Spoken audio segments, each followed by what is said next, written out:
It's finally time to make the video that a lot of you guys have been asking about. Where are the new Knights of the Old Republic character videos? And today's going to be the first one. We're going to talk about 2 of the 5 brand new Knights of the Old Republic characters that are coming today. And the 2 that we're going to talk about today that we have access to are Bastila Shan as well as Jolee Bindo, 2 of the brand new Jedi. Right now it's just an initial impressions video. Of course, we're going to do some more videos in the future, and stay tuned. Thursday, we're going to do a live stream of these 2 brand new characters so we all can work as a community to make them make sense. Let's just talk about the kits real quick and then hop into battle and showcase what these characters can do and what they can't do. And let's first start off with Bastila Shan. Now, this is the character that I think is better than Jolee Bindo. She has some really interesting things that we need to talk about. So this Jedi support character, we're going to talk about her basic Jedi Assault, and pretty much she can apply ability block for 1 turn. And the more Jedi you have on your team, the more potency she has, and the more damage output she has. She gets 20% more damage and plus 20% potency for each active Jedi ally. So obviously this is screaming, put me in a Jedi team, and there are some full Jedi teams that work very well with her. Next up, we have Rally, and I really like using this, for example, with Ezra Bridger, because she first of all gets to dispel all debuffs from herself and another target ally, and then both of those characters gain offense up, defense up, speed up, accuracy, and critical chance up for 3 turns. Then Bastila calls that ally to assist. So as you can see, there's a lot of reasons why you might want to make Ezra Bridger assist, because he can attack up to 2 times. He has a high damage on his basic attack. So this you'll see me frequently use with Ezra Bridger or Yoda, for example. Now this next ability is a bit iffy. I should say very iffy if you don't mod it correctly. Subvert Defense is very simple, dispels all buffs on them and stuns them for 1 turn. And what's my beef with this is the fact that look at the potency on this character. I'm probably right before battle, I'm going to increase her potency because look, 7% potency. What the heck? It's so low, and probably 1 out of 10 times I'm landing the stun. So probably before we enter battle, I'm gonna replace this with a plus whatever it is, plus 20% potency, because that 7% potency has been preventing me from landing stuns consistently, and it's such an important ability. So right there, one of my biggest concerns is she's not landing those stuns enough for me to enjoy it. This leader ability, stay tuned for a video. I'm gonna test this out with Mobile Gamer on what the better Jedi leader is, but this definitely is one of the best Jedi leader abilities I think right now. It's called Initiative, and at the start of the battle, Jedi allies gain 15% turn meter and 200% protection up, which can't be dispelled. And this is so cool. Jedi tank allies gain taunt for 1 turn. So General Kenobi, Obi-Wan, I'm a Gundai, they get to get taunt right at the beginning. And while Jedi allies have protection up, they have plus 150% tenacity and deal 35% more damage. And lastly, we kind of speculated about this, but she has battle meditation, and more specifically, her unique ability is called Legendary Battle Meditation. This makes her great in a non-Jedi leader role. At the start of Bastila's turn, she recovers 2% protection for each buff she has, and all other allies gain 3% turn meter, doubled for Jedi, and Legendary Battle Meditation for 1 turn. And Legendary Battle Meditation, what it says is you get plus 50% potency and 35% counter chance, which is doubled for Jedi, so a 70% chance to counter if you're a Jedi. So on paper, Bastila Shan is looking pretty good, and she is an okay character, but she doesn't just make the Jedi mind-blowingly amazing. So let's hop over to Jolee Bindo and talk about what's going on with him. Now this guy, he's got some interesting things. I love the names of his kit. You do it. I really like the name of it. But in Arena, I'm not enjoying him too much. He does have some viability, but compared to the other Jedi teams we found with Yoda, I don't see him adding too much, but he seems more like a raid character, or for example, a Territory Wars or a Territory Battles character. Basic, no other options. Deal physical damage to a target enemy and recover 30% health. Very nice. And if this attack deals any damage, reduce the cooldowns of Jolee's other abilities by 1. Moving forward here, you do it. I really like the name of it. It's kind of my attitude on life.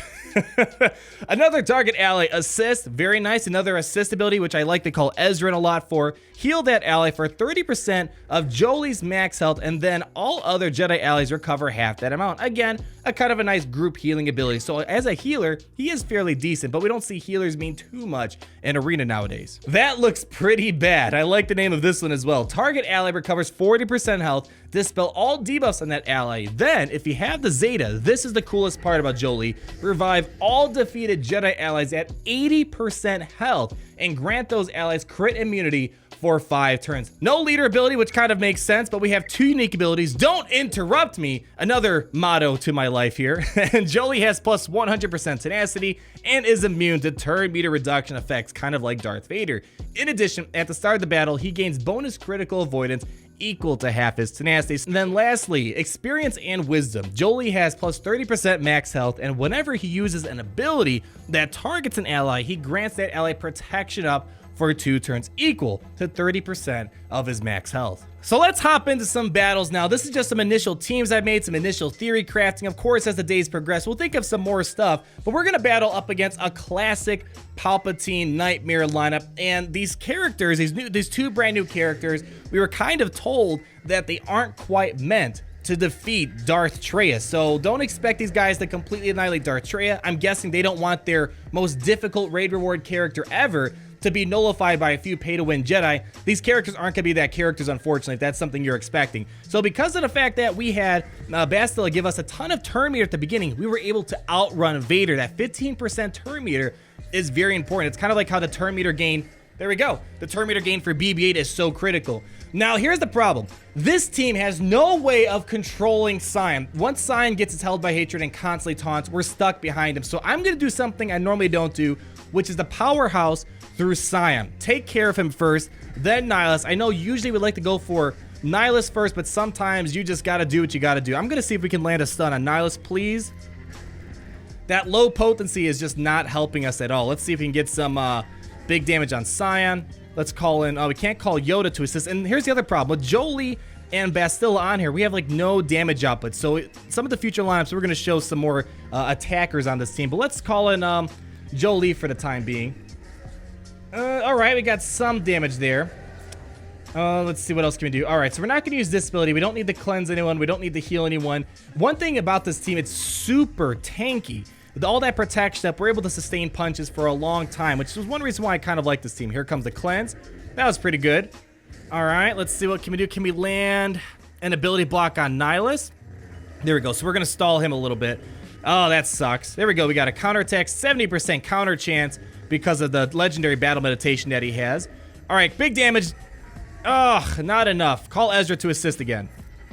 1 hit, 2 hits. All right, come on, another double tap. No double tap right there. All right, we have to get rid of Sion. I mean, you just got to take my word for it. So many battles. If I don't take care of Sion, it's kind of game over. All right, come on, Ezra. Do your thing, buddy.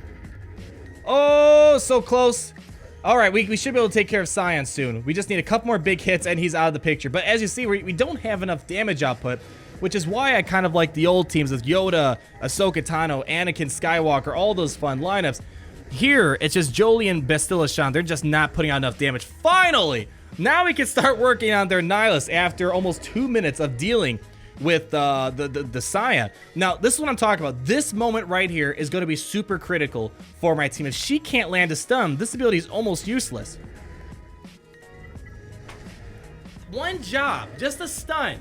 I'm not asking for much here. I'm trying to be as positive as possible when I'm looking at these characters and not be overly negative, because I want to see the bright side of characters, but a 7% potency is just too low for an ability that needs a stun. Now, I understand the reason why they did that, perhaps, is because her basic gets over 100% potency, but because they nerfed her, I wouldn't say nerf, but they made her potency so low, key moments like that, I can't land a stun. And Ezra is such a critical component to my team. That one moment right there is going to ruin the whole entire battle because I couldn't land a simple stun. Can we land a stun now, perhaps?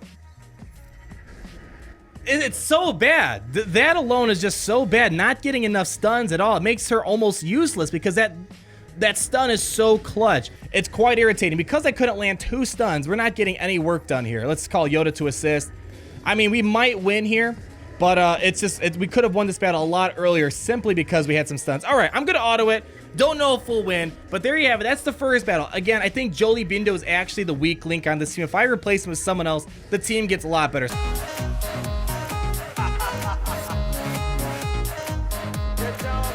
Well, there you have it, ladies and gentlemen. Those are your 2 brand new characters right there. They can't take on Vader. A very disappointing first battle right there, and it's mainly because not enough damage output, not enough potency. I mean, at least the durability is there. That's the one positive thing I could say at this point. Moving on to the next team, we're putting Jolee Bindo on the sidelines. Not too impressed with how he's doing in Arena. He might work against some things, but people want to see the new Jedi, or just Jedi in general, do well against Palpatine. And we've already seen that before with the Yoda rework and whatnot. And I just don't think these new characters, they add too much that makes them better than they ever were before. Maybe marginally better, but not something too crazy. 32,000 damage. We should be able to finish off Palpatine. Let's see. There goes Palpatine. Palpatine's down for the count. Oh, that's unfortunate. I really needed Bastila to give off a bunch of buffs so Ahsoka can steal them. We're not going to get that, unfortunately. We got some stuff, so let's start working on Sign because I don't have Fracture in this team. And if I don't have Fracture, I'm going to get stuck behind Scion's taunt the whole entire game. So let's just start working on him. Can we remove some turn meter? There we go. Oh, that actually might be great. That should be great. Come on, call in Yoda to assist here. All right. Ooh, so close. Yay! Scion's done. All right, a lot better just because Ahsoka, we're able to take care of Palpatine faster, move on to our next target faster, 40,000 damage. Here goes the cleanse. Now we don't have to worry about any sort of mass buff dispelling from Scion. The priority is a bit weird with this one because I normally like to go for Nihilus first, but instead we went for Scion this time around. Well, let's see. Thrawn do that shouldn't slow us down too much. We should be good.